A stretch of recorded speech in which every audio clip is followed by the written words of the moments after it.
kita ini dengan melafazkan kalimat basmalah. Bismillahirrahmanirrahim. Alhamdulillah wassalatu wassalamu ala rasulillah man la nabiyya ba'da wala haula wala quwwata illa billah. Maqala ta'ala fi kitabillah. A'udzu billahi minasyaitonir rajim. Bismillahirrahmanirrahim. Wal 'asri innal insana lafi khusr illal ladzina amanu wa 'amilus shalihat wa tawassaw bil haqq wa tawassaw bis sabr. Sadaqallahu. Alhamdulillah, segala puji dan syukur kita sanjungkan pada Allah, Tuhan pengasih lagi Maha Penyayang. Salam dan selawat kita sampaikan ke hambaan junjungan kita dan mulia Rasulullah Muhammad sallallahu alaihi wasallam. Pak Ketua dan seluruh pengurus GKI yang saya hormati, Bapak Ibu jemaah hadirin yang saya muliakan. Dalam pengajian subuh kali ini, saya ingin mengajak kita kembali mengamalkan kebiasaan Rasulullah SAW. Jadi yang namanya kebiasaan Nabi itu disebut namanya sunnah. Ya. Saya ingin ajak kita menghidupkan kebiasaan Nabi setiap hari. Ada yang setiap hari dikerjakan Nabi. Saya ingin ajak kita untuk membiasakan, karena tiap hari dikerjakan Nabi. Jadi kalau Nabi mengerjakannya tiap hari, bisa kita kerjakan juga tiap hari macam Nabi kerjakan. Waduh, itu berkahnya yang luar biasa. Karena kata Nabi, siapa yang menghidupkan sunnah di akhir zaman itu wilayah tinggi. Apa saja kebiasaan Nabi setiap hari? Satu, Rasulullah selalu menjaga wudu. Berupaya kita, Bapak Ibu, menjaga wudu. Bagaimana cara menjaga wudu itu? Cara menjaga wudu itu pertama, kalau wudu kita batal, wudu lagi. Ini memang berat, payah. Harusnya bagi kita mudah, karena di tempat kita banyak air. Di tempat Nabi yang dulu tak banyak air dulu tak banyak air. Sekarang mulai banyak air di sana. Ya, kalau memang YouTube itu sekarang dalam pasir itu sudah mulai menghijau. Itu tanda-tanda akhir zaman. Sudah hijau kepada pasir. Bunga yang tumbuh di Indonesia sekarang tumbuh di sana. Buah-buahan yang berbuah di Indonesia sekarang sudah bisa ditanam di sana. Ya. Beliau jaga wudu. Sebetulnya kan kita yang harus lebih gampang jaga wudu, karena air itu di mana-mana. Jadi nanti kalau wudunya batal, wudu. Yang kedua, Ibu Bapak, Nabi menjauhkan diri bersalaman dengan perempuan yang bukan muhrim. Jadi Nabi menjauhkan diri bersalaman dengan perempuan yang bukan muhrim. Ini pun yang kedua ini agak berat di Indonesia, karena kita biasanya apa? Sampai kadang-kadang keakraban, makin akrabnya itu. Jadi menjaga wudu yang kedua, menjauhkan diri bersalaman dengan perempuan yang bukan muhrim. Jadi kalau bukan muhrim, salamannya macam artis zaman sekarang aja. Nggak sampai kena, tapi gini kan ada itu sekarang kan. Pak, kalau yang bukan muhrim ya. Lain suami istri dulu bukan muhrim dulu. Tapi begitu dia menikah jadi muhrim. Makanya ada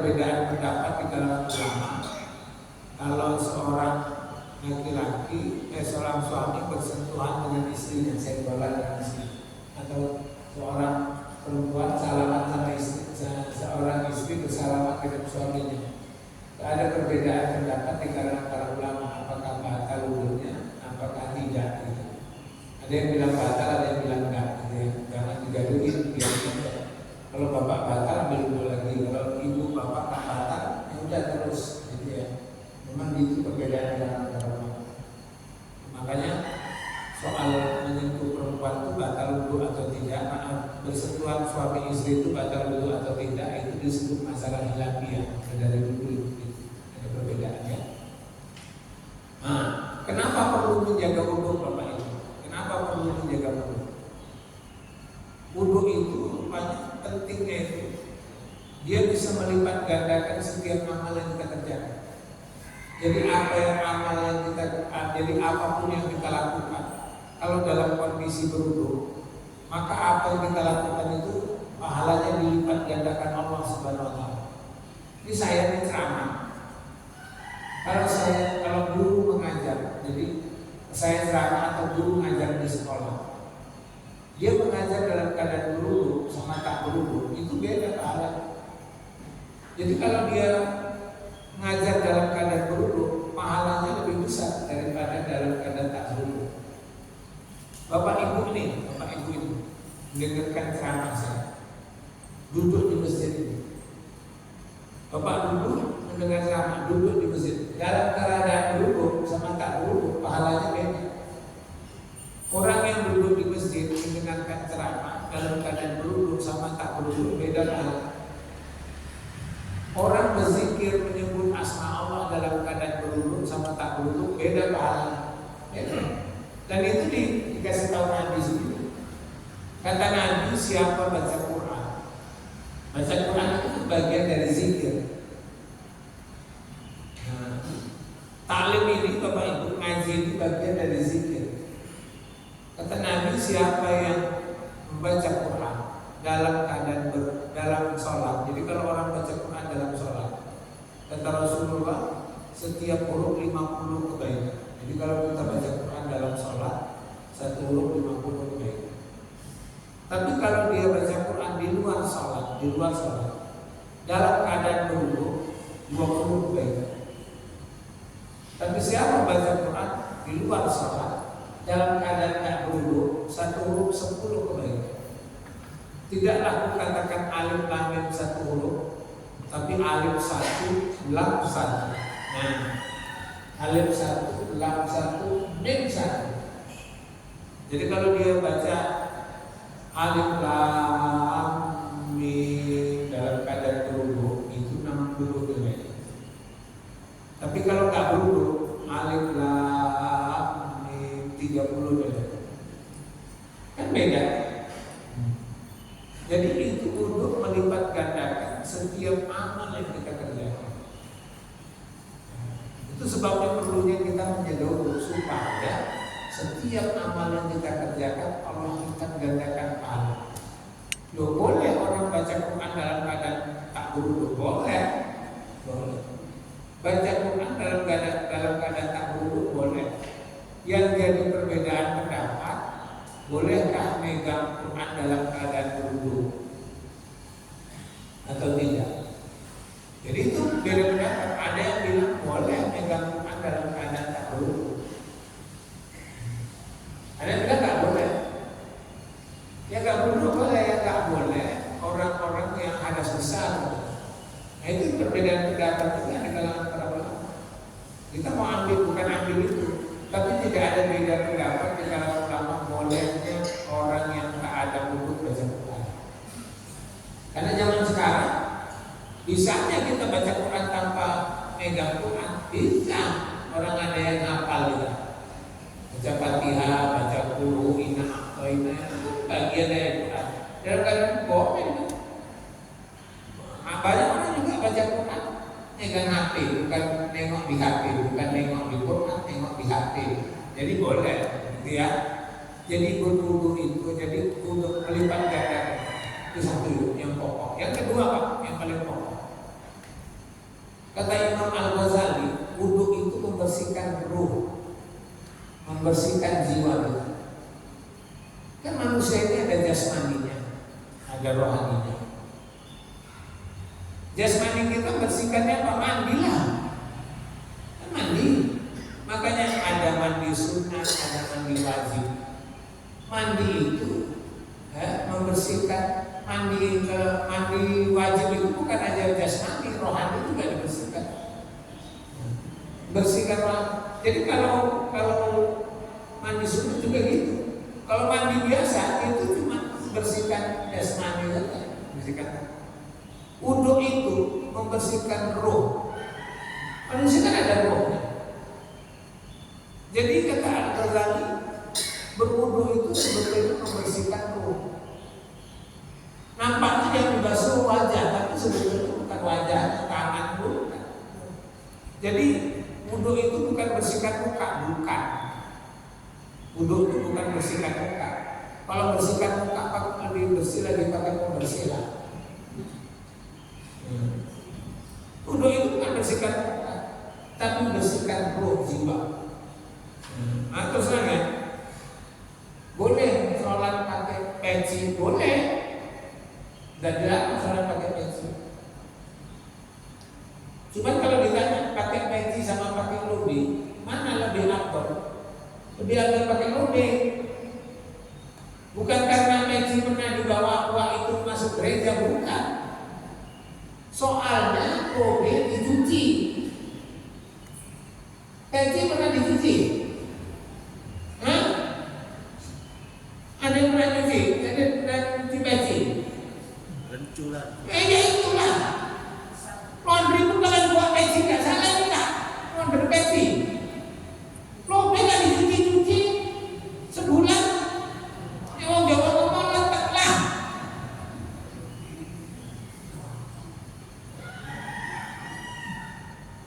Lo peci dicuci gawat. Gawat. Makanya ada orang yang telaten.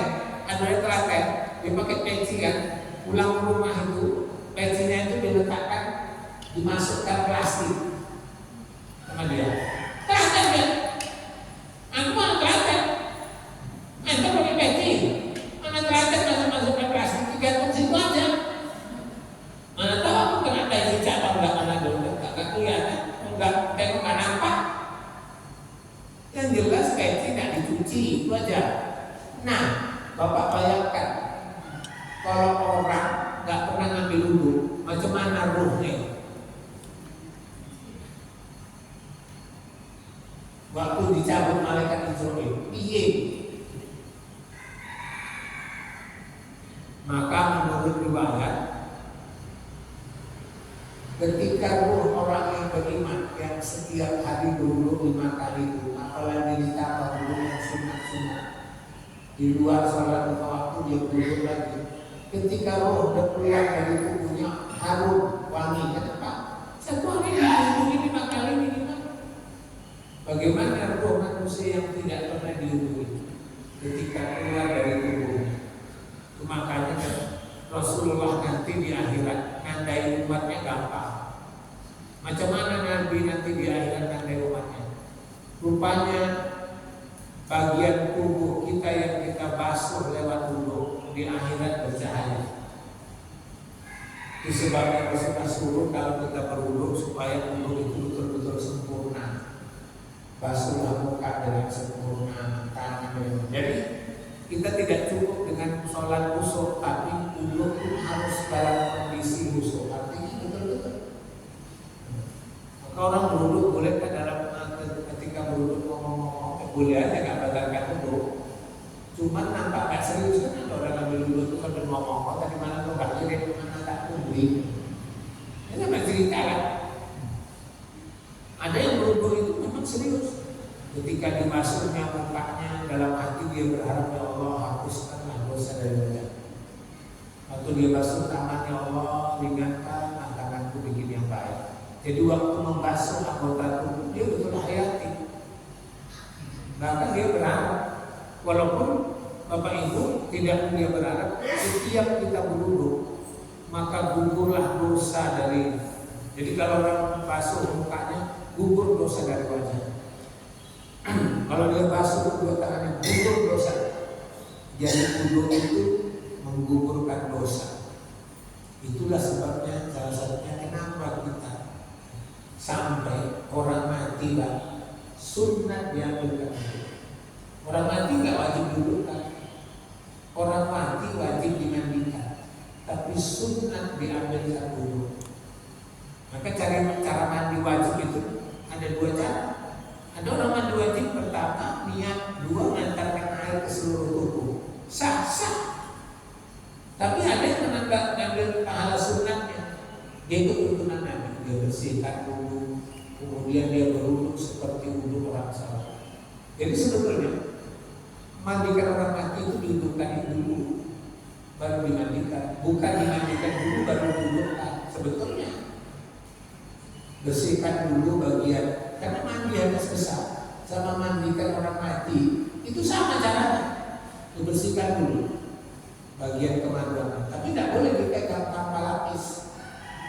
Itu makanya ada sarung tangan ya, bila lupa bersihkan perutnya dia pakai kotorannya, dibersihin dulu kotorannya di bagian kemaluan, bersihin. Sudah bersih ya, baru diambilkan wudunya seperti wudu orang sholat. Habis itu disilang-silakan air ke kepalanya, baru disilang, dibasuh dengan 3 kali, kemudian disapu lagi. Tapi kalau sapu lagi. Dan itu kalau rambut panjang perempuan itu dikocang itu ya. Kocang 3 boleh atau di 1 boleh kalau ibu, kalau bapak-bapak jangan dikocang. Yang heran kalau main itu ibu-ibu nggak bisa dikocang, bapak-bapak nanti bisa dikocang. Biasa itu cara. Nah, baru mandikan bagian kanan, bagian ini nggak diganggu-ganggu lagi, kita pun disuruh gitu. Tapi sering kadang-kadang hidupkannya terakhir. Boleh saja kadang-kadang. Nah, itu ya. 1, membiasakan diri berwudu. Kalau bapak bisa bikin gitu, ibu bisa. Itu berarti ibu menghidupkan sunnah. Wah, hebat. Yang kedua, sholat berjemaah di masjid. Bapak ibu, kalau boleh saya pesan, pertama kita sama kaum bapak, kalau kaum ibu tinggal pilih lah. Yang kedua, kalau bapak-bapak jangan pak, ini sunnah. Yang kedua, hidupkan apa? Sholat berjemaah di masjid. Tidak pernah Nabi sholatnya sendirian. Nabi sholat tetap setiap hari berjemaah. Dia tidak pernah sholat sendirian. Ini sekarang kita butuh kali sekarang menghidupkan sholat berjemaah. Wah, sekarang kalau subuh udah mulai banyak, alhamdulillah. Cuma asar kelom. Orang mati masa subuh pikir orang asar itu juga kita lakukan. Asar itu artinya sholatnya waktu itu bagi kita bapak-bapak berjemaah itu penting. Jangan sampai ada sholat kita yang 5 waktu itu tidak jemaah. Jadi kalau 1 hari jangan lewatkan sholat berjemaah. Sholat berjemaah, karena sholat berjemaah itu adalah amalan Nabi setiap hari.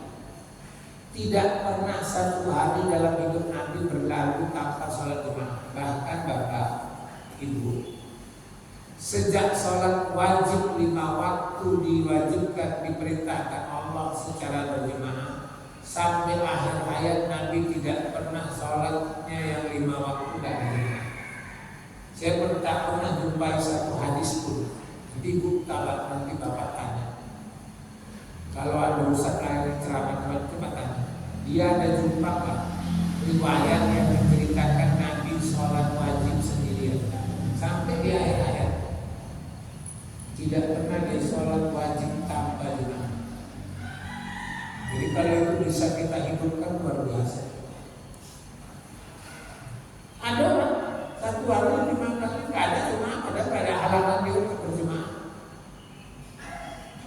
Nggak ada halangan, rugi lah dia. Nabi tidak, sahabat-sahabat tidak. Kenapa? Ibu bapak satu-satunya cara supaya sholat kita itu nilainya berlipat ganda, tidak ada cara lain kecuali berjamaah. Tidak ada cara lain. Ada orang sakit pun sholatnya berjamaah, hebat itu. Memang gak ada masjid di rumah sakit, berjamaah aja. Ya udah kalau sholat dulu di masjid, nanti kau pulang sini ya. Memang ayah jadi sholat jamaah. Ya, letak di tempat tidur tapi sholatnya bisa. Oke lah, kalau dia sakit gugur kewajiban dia berjamaah. Ketika kita sehat, jangan lewatkan sholat berjamaah.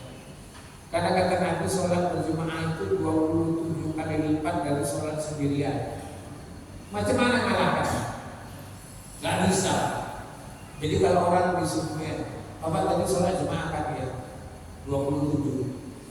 Dia pulang ke rumah siap subuh 2 rakaat dibikinnya sampai 29 kali, katanya mengalahi orang yang sholat jemaah. Itu belum Bapak. Itu 27 itu gak dikonten Tuhan, enggak. Yang dikonten Tuhan 1. Yang 27 karena dia bikin 29, yang 28 itu paut dia itu. Tidak ada tuntunan Rasulullah kayak gitu. Mana bisa ngarang-ngarang kayak gitu? Tidak bisa. Apalagi yang didapat orang sholat berjamaah, pahala silaturahim. Ini pahala silaturahim. Maka sholat di berjamaah itu makin banyak jemaahnya makin baik, makin besar jumlah jemaahnya itu makin bagus. 10 lebih bagus dari 5, 20. Pokoknya makin ramai sholat jemaah itu makin bagus. Sholat jemaah itu ibu bapak di Masjidil Haram, di Masjidil Nabawi sudah dipastikan pahalanya berlipat ganda. Ya iyalah, orang sholatnya ramai. Nggak pernah itu sholat di situ tidak ramai. Jadi jumlah jemaah itu juga menentukan. Makin banyak jumlah orangnya makin besar pahala. Jadi kalau dia sholat jemaah dapat pahala silaturahim, dapat pahala sedekah. Tapi jangan gara-gara itu bapak nggak sedekah lagi, nggak sedekah pak, nggak lah sholat jemaah aja lah. Sholat jemaah itu nilai sedekah, iya. Nah bapak kalau mau sholatnya 2 kali gampang caranya. Karena tahu orang enggak. Macamnya sholatnya sekali kurang. Tapi jangan dibikin 2 kali dengan aturan yang nggak jelas. Boleh dibikin 2 kali sholat, boleh, tapi aturan jelas. Bagaimana aturannya? Nabi dan sahabat pernah sholat berjemaah yang wajib. Selesai sholat wajib yang berjemaah itu, sahabat dan Rasulullah gak pulang dari masjid, duduk di masjid. Tahu-tahu ada satu orang yang ketinggalan, masuk ke dalam masjid. Dia sholat sendirian, sholat wajib kan sendirian. Rasulullah suruh yang udah sholat itu bilang, siapa di antara kalian yang mau sedekah sama orang itu? Siapa di antara kalian yang mau sedekah sama orang? Kata sahabat, maksudnya Rasul, rawani dia sholat. Itu yang udah sholat tadi berdiri, masuk ke dalam, ngangkat takbir sholat di samping kawan itu. Ngangkat takbir sholat di samping ngawani dia. Itu orang harusnya pahalanya 1 gara-gara dikawani dapat 27. Jadi orang yang kedua itu bersedekah 26 poin. Gara-gara dia sholat kawan itu dinilai Allah berlipat ganda. Allah kasih pahala dia. Itu sedekah. Jadi sholat jemaah itu nilainya sedekah. Luar biasa lah Pak. Maka jangan lewatkan itu. Ibu pun bisa berjemaah. Mau di masjid boleh, di rumah boleh. Di rumah ibu berjemaah sama cucu ibu. Kalau punya laki-laki boleh. Ibu berjemaah sama cucu, sama anak gadis ibu, bagus. Berjemaah 2, 3 baca Quran. Nah ini soal baca Quran lagi penting. Ibu, semalam ibu dikasih tahu bahwa tingkat perceraian Jadi berlaporan tingkat perceraian sekarang tinggi, jumlah orang cerai sekarang tinggi, tapi rata-rata di bawah umur 40 tahun yang cerai. Rata-rata yang cerai di bawah umur 40 tahun. Yang cerai di atas umur 50 tahun jarang. Itu banyak cerai mati. Tidak ada laporannya di pengadilan agama orang mati, cerai mati. Tidak ada laporan di pengadilan agama. Tapi yang 40 tahun ke bawah itu banyak laporan. Banyak laporan. Jadi kata kawan saya yang hakim itu, apa sebabnya? Kan sebelum diputuskan oleh hakim itu cerai, kan ditanya dulu di mediasi, itu dijumpakan. Kalau bisa dia diaturkan dengan cerai lah. Di mediasi. Terakhir, akhirnya tanya. Sekarang kita tanya. Sembahyang ya kalian di rumah. Mesti di rumah ditanya, belum di masjid. Sembahyang ya kalian. Cengar-cengir ya. Rupanya banyak yang kasus itu Bapak Ibu yang nggak sembahyang. Walaupun dia Islam. Kasus ditanya lagi. Baca Quran ya kalian di rumah. Cengar-cengir balik. Iya, kan kalau ada manten, kan sering tuan kadinya berdoa. Orang pun yang pidato pasti kita berharap dan berdoa semoga rumah tangga mereka sakinah, mawaddah, warahmah. Kan gitu ya. Rupanya sekarang makanya sering banyak cerai, si mawaddah, sakinah, warahmah itu tinggi dari rumah itu. Gak mau lagi si sakinah mawaddah warahmah di situ. Makanya ke pengadilan agama. Orang mawaddah, orang sakinah mawaddah warahmah itu. Kenapa sakinah mawaddah warahmahnya lupa? Pertama katanya kalau di satu rumah ada penghuninya yang gak sembahyang, hati-hati. Jadi kalau di rumah kita Bapak Ibu ada penghuninya yang gak sembahyang, hati-hati. Kan ada kadang-kadang bapaknya sembahyang, bujurnya enggak, ya kan? Ada yang bujurnya sembahyang, kanannya orang, ya kan? Ada yang kompak, dua-dua enggak sembahyang. Ada yang dua sembahyang kan?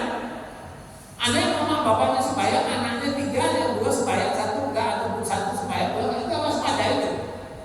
Sampai makna Quran, ya ayyuhalladzina amanu anfusakum wa ahlikum nar. Orang beriman, pelihara dirimu, keluargamu. Jangan sampai ada yang enggak sembahyang. Ini berarti. Nah yang kedua penyebabnya itu Quran. Nah, baca Quran.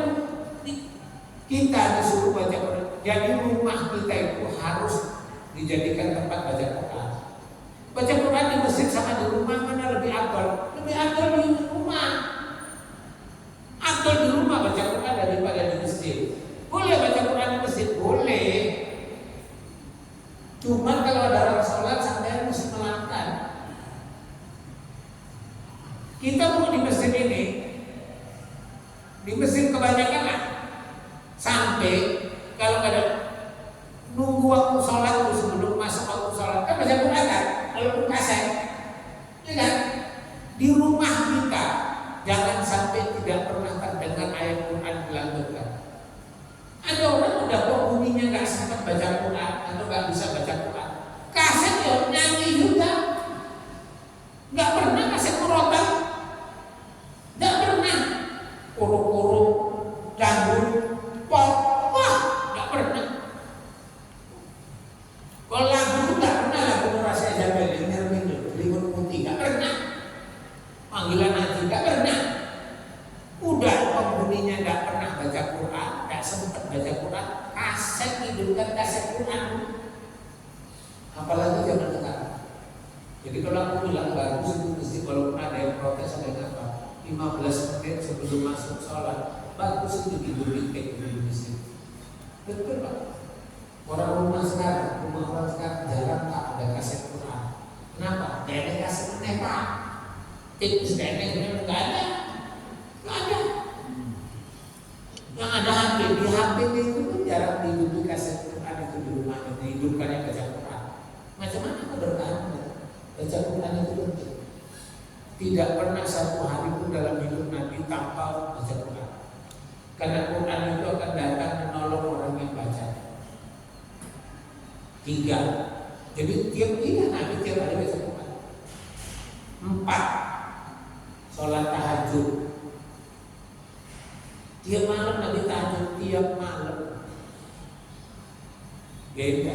Orang sekarang ada yang tahajud karena anaknya mau testing PNS ini. Ini mungkin banyaknya yang bukan lagi orang tahajud. Anaknya testing PNS. Ini kan sudah pendaftaran apa ya?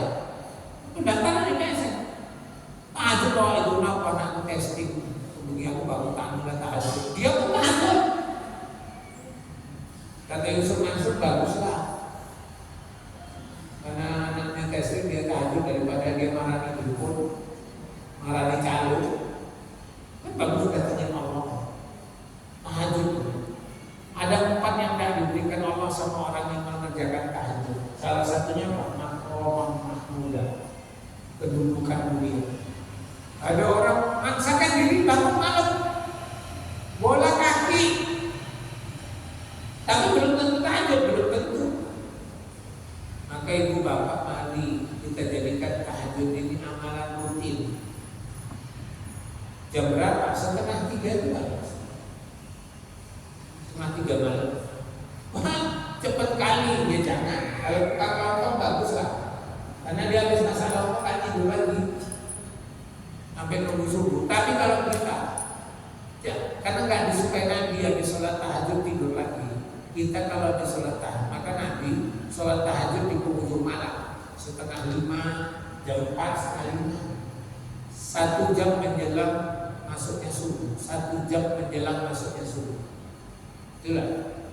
Mau berapa aku tahajudnya 4:30? Pakailah 4:30 itu pas bagus-bagusnya. Tapi Pak kaset di masjid udah pada ngaji. Nah itu kan kaset kok selesai. Gak ada masalah, belum ada apa urusan di masjid ada ngaji sama kita tahajud, gak ada urusan. Gak ada urusan. Tahajud itu waktu paten 4:30, 1 jam menjelang subuh itu bagus sekali. Jadi selesai tahajud itu kapan? 10 menit atau 5 menit sebelum datangnya subuh. Itu bagus. Jadi nggak sempat bapak tidur lagi jangan. Wah apa yang dapat? Makanya kalau ayatnya pendek-pendek kalau jam 4 terus 4:30 dia malah meletak. Ayatnya pendek-pendek mulai 4:30 tahajud. Apalagi yang kelima, sholat duha bapak ibu. Ini jangan lewatkan sholat duha kita. Innallaha yuhibbut tawwabin wa yuhibbul mutatahhirin. Ya Allah tuh suka sama orang yang bertobat dan mensucikan diri. Kata Nabi, sholat duha, sholat awwabin, sholat duha itu sholat orang yang bertobat. Asal jam berapa sholat duha itu dilakukan? Dari jam 7:30 sampai jam 11 pilih. Yang paling bagus itu jam 9 ke jam 9:30. Kenapa? Panasnya wis krasa. Kata Nabi, sholat duha itu anak unta udah gak nyaman karena agak panas, dia bangkit dari tempat duduknya pindah. Jadi jam 9 ke jam 9:30 itu waktu paling bagus. Ya, waktu paling bagus jam segitu. Nah, tapi jam 7:30 tidak dibolehkan. Sampai jam 11 itu tinggal pilih. Jangan lewatkan. 2 rakaat pun jadi, 4 rakaat boleh. Habis itu doa, ya Allah, kalau rezekiku, rezeki keluargaku, kawan-kawanku di langit turunkan, kalau dalam bumi keluarkan. Sholat duha juga rezeki, apalagi minta rezeki. Yang keenam, beristighfar. Nabi tak pernah satu hari dalam hidupnya berlalu tanpa yang namanya istighfar. Astagfirullahaladzim, alladillah hailawal hayyul qayyum atubu. Jangan lupakan itu. Bapak ibu, kalau bapak ibu buru-buru ada urusan, jangan sampai siap sholat gak sempat baca itu. Kita kalau buru-buru cepat, astagfirullahaladzim, minimal 3 kali baru berangkat. Macam mana tuh terburu? Kata Nabi, ya, istighfar itu menggugurkan dosa, istighfar itu memudahkan urusan, istighfar itu melapangkan rezeki. Istighfar itu menawarkan bencana dan bala. Pokoknya banyaklah membuat istighfar. Jangan lewatkan beristighfar. Ada orang kadang-kadang siap sholat, kadang terburu-buru nggak sampai lagi dia istighfar. Jangan. Asal siap sholat. Assalamualaikum warahmatullahi wabarakatuh. Astagfirullahaladzim. Baca minimal 3 kali, 7 kali kan? Nabi Muhammad 70 kali setiap hari. Tapi habis sholat berapa kan? Minimal 3. Pokoknya satu hari itu 70 ya, minimal. Kalau bisa juga, kalau aku 15 pasti lah. Assalamualaikum kadang 3 kali kali 5, 15. Kalau habis sholat sunat kita tinggal itu bagus kan? Satu lagi bersedekah. Nabi tiap hari sedekah, tiap hari bersedekah. Oh berarti Nabi orang kaya. Ibu bapak kalau kita mau nengok Nabi dia kaya apa enggak? Itu posisinya dibagi-bagi. Waktu dia kecil dia miskin, yatim. Tapi waktu dia remaja usia 25 tahun sampai 40 itu usia dari 50 sampai 40 itu kaya raya. Puncak kayanya Nabi umur 35 ke 40. Umur 35 ke 40 itu puncak kaya-kayanya dia. Puncak kayanya dia. Itu makanya dia sering naik gunung. Yang kerja bukan dia cuma nengokin orang. Yang kerja udah orang lain. Dia cuma bos. Baru hartanya itu habis digunakan untuk dakwah, untuk biaya dakwah.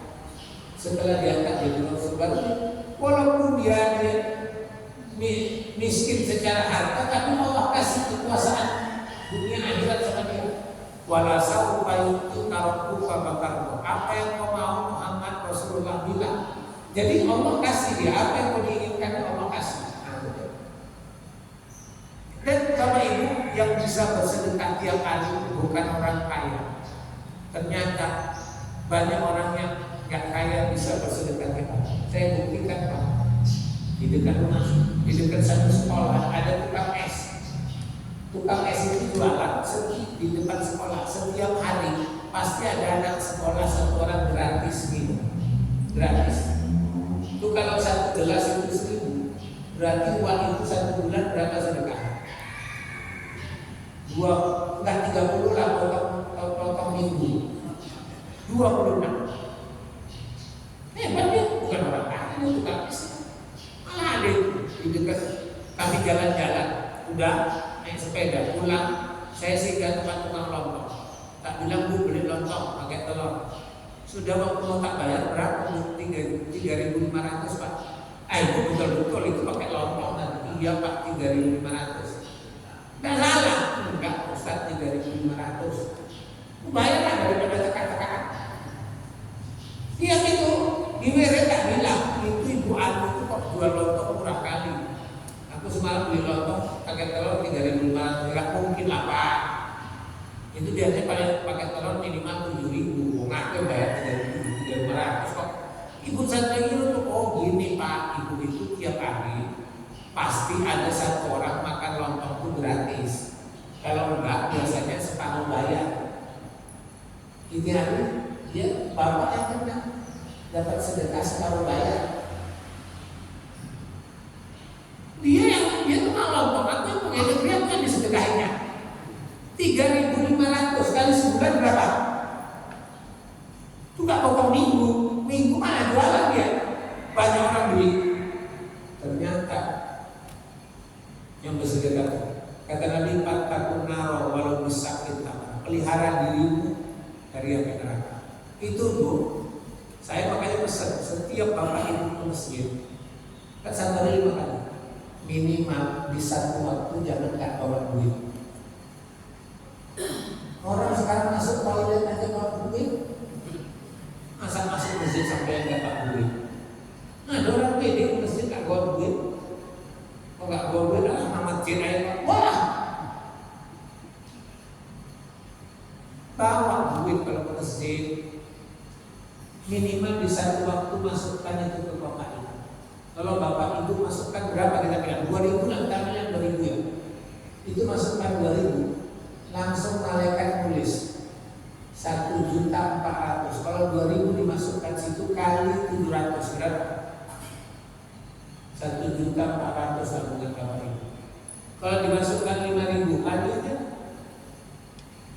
fattaqun nar walau bisakin tanah. Pelihara dirimu dari api neraka walau dengan sebutir pun. Jangan mau nikmati asing geletak di sini ngambil kamar mandi 2000 pun enggak. Kok lah masjid mana dengan sampean dia kan senyum sedekah Pak asal kok lewat senyum aja dia. Payah lah. Awal itu berarti pengaman ajaran senyum.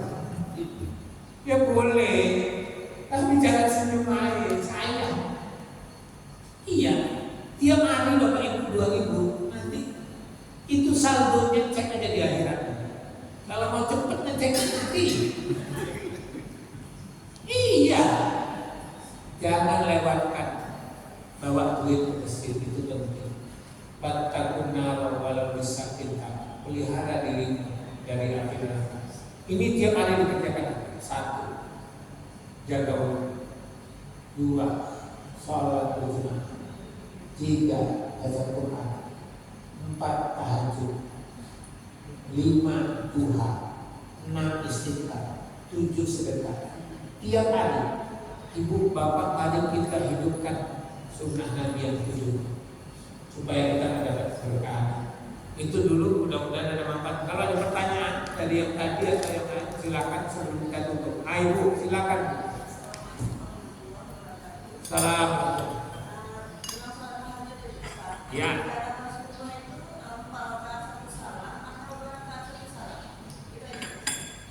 Tahajud itu bapak ibu mau 2 rakaat 1 salam boleh, mau 4 rakaat 1 salam boleh. Mana enaknya, mana nyamannya, karena dua-dua ada dasar. Walaupun sebagian besar ulama berpendapat kalau sholat malam itu 2-2. Kata Nabi, sholatul lail masna masna, sholat malam itu 2-2. Jadi ibu boleh pilih, ya. Ada yang 4 rakaat 1 salam boleh. Ya silakan, mana pun boleh. Jangan sampai gara-gara itu ibu bapak tak tahajud malam. 2-2 boleh. 2 rakaat 1 salam boleh. 4 rakaat 1 salam. Mana enak? Aku wis tua-tua ini payah bolak-balik wis laku 4 rakaat 1 salam silakan. Gak bisa berdiri dulu. 2-2 ada dalil. Ya. Oke, ada lagi Bapak Ibu? Jadi boleh. Di kursi pun 2 rakaat aku Pak berdiri, dekat ketigaku duduk, silakan. Siapa? Enggak, dekat pertama aku berdiri, dekat kedua duduk. Enggak Pak, silakan. Kalau sholat sunnah, kalau sudah tua boleh, mudahkan. Gitu ya. Saya ada. Saya pikir itulah dulu Bapak Ibu saling kita. Saya ingin mengajak kita di penghujung tahun menghidupkan yang biasa di Rasulullah. Itulah 7 kebiasaan yang selalu atau dalam bahasa lain 7 sunnah harian Rasulullah SAW. Ya, mudah-mudahan harapannya. Billahi minasyaitonir rajim. Bismillahirrahmanirrahim. Alhamdulillahil alamin wassalatu wassalamu ala Muhammadin wa ala alihi washabbihi ajmain. Allahumma hikmataka wansur alaina min khazain rahmatika ya arhamar rahimin. Allahumma ighfir lana ya Allah dzunubana wa liwalidina warhamhum kama rabbawna shighara wa lil muslimin wal muslimat bi rahmatika ya arhamar rahimin. Allahumma arzuqna ya Allah rizqan halalan wasi'an mubarakah wa innaka khairur raziqin. Rabbana zalamna anfusana wa illam taghfir lana tarhamna lanakunanna minal khasirin. Lana min azwajina wa dhurriyyatina qurrata a'yun waj'alna lil muttaqina imama. Rabbana atina fid dunya hasanah wa fil akhirati hasanah wa qina adzabannar. Sallallahu alaihi wa sallam. Walhamdulillahirabbil alamin. Taqabbalallahu.